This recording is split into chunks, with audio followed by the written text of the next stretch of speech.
All right, let's dive right in. Today, we're talking about literary modernism. And really, it's all about a radical artistic answer to a world that had just completely fallen apart. We're going to see how an age of incredible confidence just crumbled, and how artists had to forge a whole new way of seeing and writing from the ruins. This single line from T.S. Eliot's masterpiece, The Wasteland, is the perfect place to start. It really gets to the heart of what modernism is all about.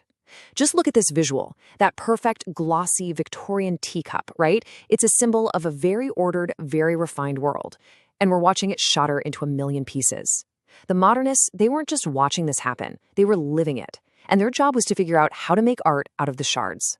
But to really feel the shock of that teacup shattering, we first have to understand what it was like when it was whole. We need to look at the seemingly unbreakable world of the 19th century. Imagine a world built on these pillars. The 19th century middle class believed in these things with an almost religious faith. Rationality, progress, empire. They felt as solid and as perfect as these shiny gears and globes on the screen. There was this deep, powerful belief that humanity was on a one-way track upward. Science could fix anything, reason was king, and the world just made sense. Or so they thought. Well, that foundation of certainty was about to get absolutely pulverized, first by some very destabilizing new ideas, and then by a war that would change everything forever.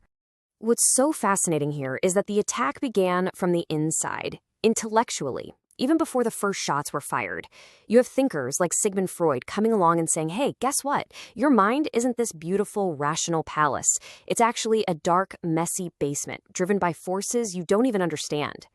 Then philosophers like Henri Bergson argued by time itself wasn't some neat clock ticking forward, but this fluid, subjective river. So the very tools they used to understand reality, reason, and time were suddenly up for grabs. And then the culmination. World War I. The sheer scale of the mechanized slaughter, the death, the trenches, it just made a complete mockery of that old idea of progress. I mean, how could a civilization that creates mustard gas and machine guns claim to be advanced? The war was the final, brutal proof that the old certainties weren't just wrong, they were a dangerous lie. This one word says it all, doesn't it? Discredited. Those core beliefs in rationality, in science, in progress, they weren't just questioned anymore. They were completely destroyed by the war. Those perfect pillars of certainty, the ones that had guided Europe for a century, had crumbled into dust on the battlefields.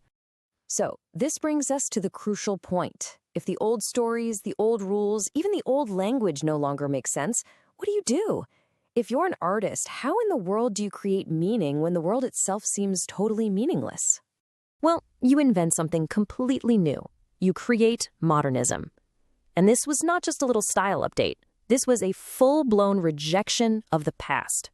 Modernist artists deliberately broke with 19th century traditions because those traditions were built for a world that was gone. They needed a brand new artistic language to talk about this new fractured reality. And what did this new language look like? Well, it was all about alienation, the feeling of being an outsider in your own world. It was obsessed with the inner world, the individual mind. Because, hey, if the outer world of society has collapsed, the only reality you can trust is the one inside your own head. This is why they invented techniques like stream of consciousness, to show how we actually think, in all its messy, chaotic glory. And maybe most importantly, they just didn't trust language anymore. How could these old words possibly describe the new horrors of the modern age? And this is when the giants showed up. We're talking about Marcel Proust, who completely rewired our understanding of time and memory. James Joyce, who took us on a wild ride through the minds of his characters. Virginia Woolf, an absolute master of capturing subjective reality.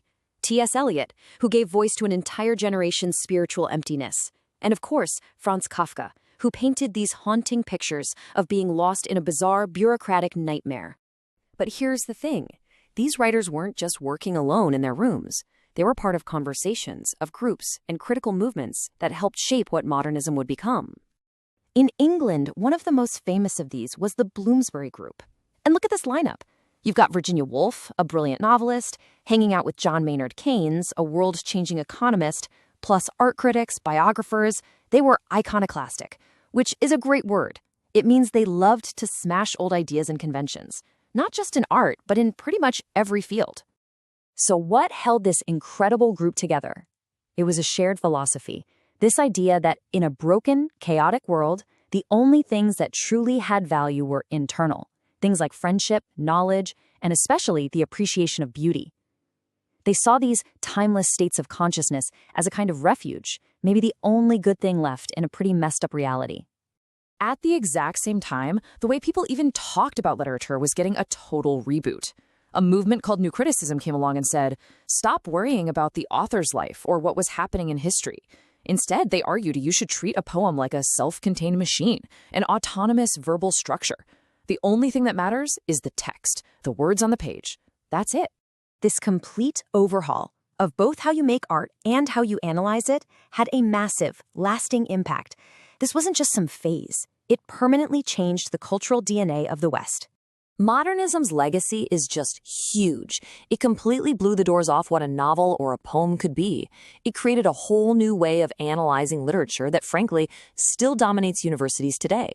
And of course, all of its experiments and its skepticism paved the way for the next big thing, postmodernism. We are still living in the world that modernism helped create. And that leaves us with a really powerful thought to end on. The modernists were responding to a world shattered by industrial war and dead ideas. Looking at this screen right here, we have to ask ourselves, what kind of art is emerging today to make sense of our world? A world being fractured and rewired by technology, by information overload, by digital alienation. What are the fragments that we are shoring against our ruins?